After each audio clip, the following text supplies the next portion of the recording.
Very good evening, ladies and gentlemen. My name is Yuanpeng, and today I would like to present demographic transition and macroeconomic growth. It's a heterogeneous evidence from global economics using World Bank data. First of all, my research summary. Of course, the demographic changes is a fundamental endogenous factor shaping long-term macroeconomic performance. Based on the World Bank panel data from 2000 until 2024 and using the Nicholas growth framework, this study systemically examined the impacts of population on the growth transition of economy across different economic level, relevant the deep seed links between demographic structure change and the economic development. First of all, we know that there's a low income capacity dilution trap. It's scarce represented by the sub-Saharan Africa, where population expansion, increased dependency burdens, squeeze public finance, and slow per capita capita accumulation. This result is a surge of young people that cannot convert into the effective productivity, continuously limiting per capita income growth. Second part is a median income feeding the demographic dividend, exemplified by China and emerging markets in Southeast Asia. Claritated aging pose the typical changes of getting old before getting rich. The work-age population pool shrinks, and the traditional demographic dividends fades, and economic growth drive the phase and critical shift from vector-driven to innovation-driven. A third part is about the high income, tightening labor supply. OECD countries such as Japan, South Korea, Europe face several labor shortage because they're rich, report low fertility and rates post 2023 have further tight labor constructions, driving up labor costs and become a cruel structure drag on a potential output growth and economy tragedy. Vitality and the research contribution and the policy implication. The study, of course, uh, empirically verifies the non-linear relationship between demographic transition and economic growth, providing uh, providing a theoretical supplement to understand global growth evident divergency. The finding offer a basis for country to formulate differentiate policy. A low-income country should focus on the education, employment creation. Middle-income country need to correlate industry upgrading and social security system improvements. High-income country must explore a balance between immigration and the fertility support. Okay, my research background and motivation. One is a global demographic restructuring. The dual realm of total growth and structure aging. Second is a stratification and the solidification of economic growth. It's a uh, different challenging across from income level. Third is research gaps and innovation value, empirical testing beyond the linear uh, assumptions. And about the literature review, I do take a look for a lot of theses. First of all, But in same population constant theory, the whole view of this point is the exponential growth of population will eventually outpace and ultimate growth of resource, leading to the breach of land carrying capacity limits, continuing decline in marginal output and unlimited economy stagnation. But the limitation is ignore the reshaping of resource utilization efficiently by technological innovation and industry structure upgrading. This another theory is called neoclassical growth model. It's a solo from Solo, Mr. Solo. It's a capital dilution mechanism. Endogenous population grows and points out that the excessive population growth dilutes per capita capacity shocks, uh, thereby lowering the per capita output level and steady state, which provides mechanical basis for understanding and dynastic relationship between population and economic growth. The third theory is demographic divi- dividend divided theory. It's from the Bolin and Williamson on 1998. It's about it emphasized the window of the opportunity effects brought by population structure transformation. When the population of working aging raises significantly, and the total social dependency ratio falls. Sufficient labor supply, high saving rates, and capital accumulation eventually together from the strong driving force for the economic growth. The theory for successfully explain the high growth miracle of East Asia, such as Japan and South Korea, sorry, and shift the research perspective from the pure population size to population structure. The third literature review point is the modern research is agent short and heterogeneously. Contemporary research pays more attention on the challenge brought by the population aging, including labor shortage and increase the social security burden and decline the innovation vitality. Meanwhile, scholars emphasize the heterogeneity perspective, the impact of population change on the economy is not fixed, but it depends on a country development stage, factor in government's industry structure and the policy response capacity, which provides a more dynamic and comprehensive analytical frame for understanding and different differentiate uh, performance of different economies. Let's make it simple. Uh, on this part, the theoretical framework and empirical model. First of all, the core endogenous transmission mechanism.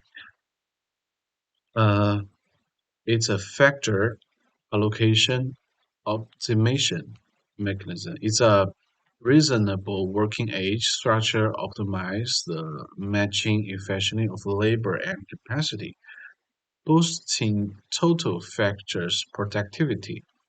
Conversely, a structural imbalance, for example, high young dependence or deep aging, Second is this model specification and hypothesis test. We know that this is a log liner extent from the based on the solo growth model and these parts about the capacity dilution and okay, capacity dilution and um, redistribution effects. Uh, Red population growth, diluted per capita shock, and solo capital depending, aging increase social pension and medical transfer payments, while raising labor costs, leading to the lower marginal returns on capacity and inhibiting loan capacity accumulation.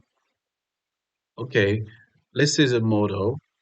First of all, this is the capital dilution effects, and this one is demographic division effects, and this one beta 3 is aging burdening.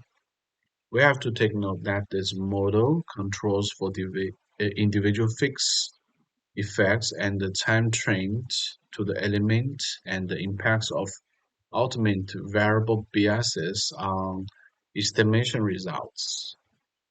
Okay, about our data and basic trends, databases, of course, as we talked before, the data is from World Wide Bank WDI and is updated on April 2026, covering four key time nodes 2000, 2010, 2020, and 2024. Economy are strictly grouped into a low income, low middle income, upper middle income, and high income. The World Bank income standards ensure the global comparability and timelineess of the analysis. And our global growth drivers, efficiently driven model, compound annual growth rates for per capita is 4.06%, and compound annual growth rate of the global population is 1.18%, and demographic inflation points, aging population accumulates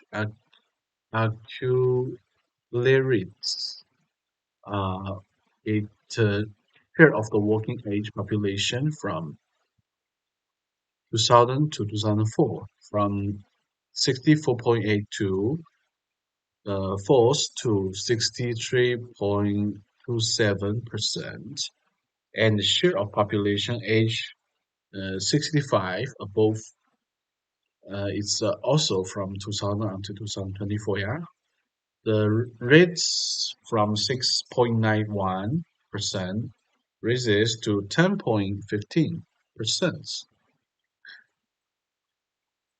We can see that the world is transition deeply from the uh, demographic dividend period to the silver economy period. Mm, okay, this is a graphic, um, and it shows the structural optimization becomes a new growth engine. Data shows that the growth rates for per capita is significantly faster than that of total population. This trend strongly confirms that the core driving force for modern economic growth has shifted from simple population expansion to the related structured demographic events um, centered on the technological progress, human capital improvement, and resource allocation. And dependency ratio comparison by economic group.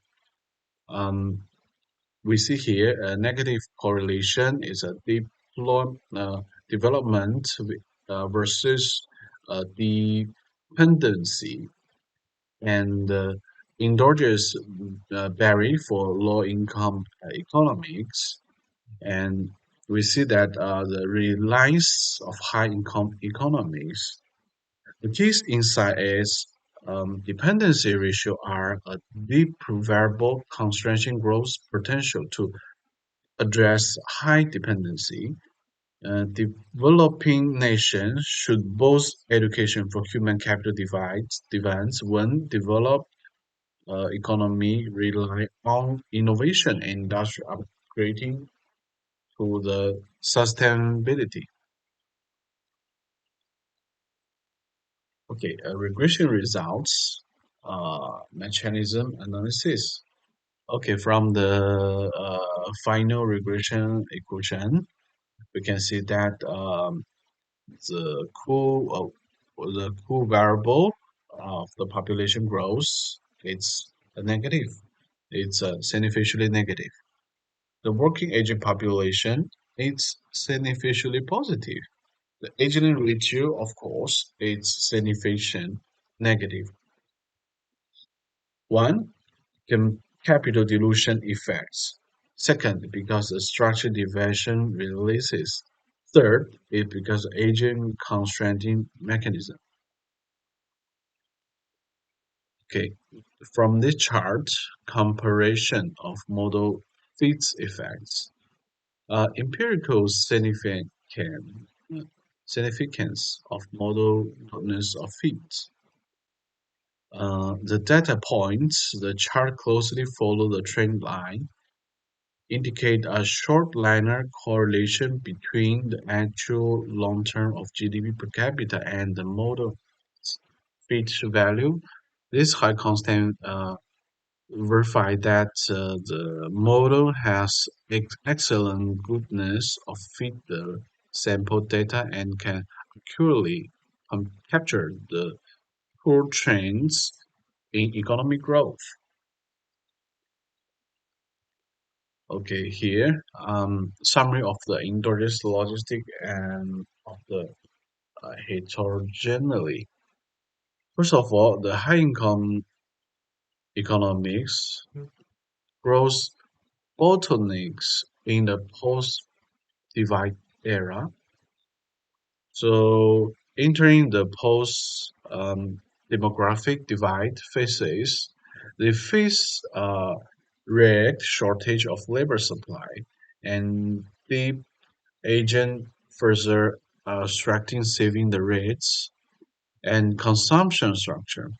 Economic growth needs shift from factor driven to total factor productivity driven. For the middle income economics, do challenge in the transition window. The demographic divide gradually fades and aging risks are accumulatively repeat. They are at a critical stage of growth and a middle income trap. For the low income economies is the involution trap of population structure. Trapped by high fertility rates and heavy children rear burdens, capacity accumulation is slow, making it different to support industrialization and industrial upgrading. Population usefulness has not been converted into an effective divide, but instead has formed development, innovation, and poverty solidification at the low income level. Okay, we can see that the chart shows the deep trend of China aging population, which is not only a common challenge for middle income economy, but also relevant the profound impacts of demographic change of long-term economics potential, highlight the un- urgency of transition. Okay, our conclusion. First of all, a significant phase heterarchy, the economic effects of demographic transition are not a universal linear relationship. Second, the transitional nature of demographic divided. Pure population expansion can easily trigger a capital dilution effect and even lead low income trap. Third, the polarized pattern of global population concentrations. This development economy mainly face employment pressure and challenge of public service to provision from use population expansion, while advanced economy are constrained by aging population and shrink labor supply. Policy on the policy implementation side, first of all, for the income agent economics, of course, it's really on the technology, innovation, and education investment, improve the quality of human capital. Second is build up an economic system, adapt to the aging society, and promote the transformation of the industrial structure. For the middle income economy, depend education reform transition the demographic division into a high quality human capital divide and drive the economy upgrading. Establish a forward looking governance mechanism for aging, improve and social security network, and resolve social risks during the transition period. For the low income economy, optimize the further policy and population service, balance the pace of population growth, and lay a social demography. Accurate industrialization and infrastructure development break the capital dilution trap and achieve a virtuous cycle of population growth and economy accumulation. Okay, the reference is from World Bank Solo Bolum, as you can see. And thank you everyone for listening. My name is Ma Yuanpeng, and I'm from University of Malaysia, Sabah. Thank you very much.